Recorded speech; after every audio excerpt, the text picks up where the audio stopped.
All right, a question coming in on polar conics. Now, these are a blast because all that work that you just did, these ones don't have all these different equations. Well, they kind of do, but they all fit into one equation. It is namely R equals KE over 1. Now, it's either going to be a plus or a minus. That depends on the directrix. And then it's either going to, and then eccentricity, and then it's either going to be cosine or sine of theta. Now, how do you know? If the directrix is negative, then use the correct sign, negative. If it's positive, then use positive.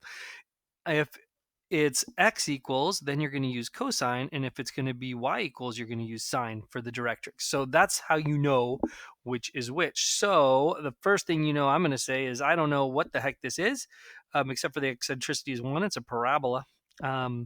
But I don't know which way this graph, where the, what am I trying to say? I don't know what it is.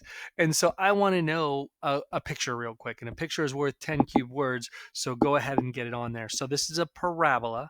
The vertex is at negative 1.5, 0. So negative 1.5, 0 is right there, which means the focus is right there because it's always at the pole, which means this graph has to wrap around the focus because it's a parabola.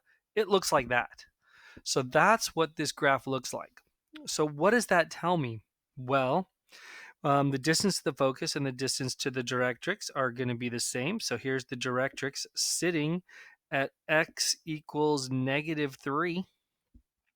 And so that's super helpful because x tells me this is a cosine equation and negative tells me it's a minus in between.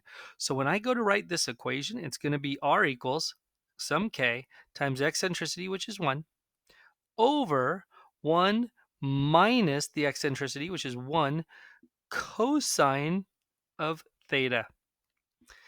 And there you have your equation so far. And you're like, well, wait, you didn't put in k. You're right, I didn't put in k. I need to be able to solve for k. And so how would I solve for k? Usually I plug in a point or something like that. In this case, though, I know that k is the value of the directrix, right? So in this case, k is 3.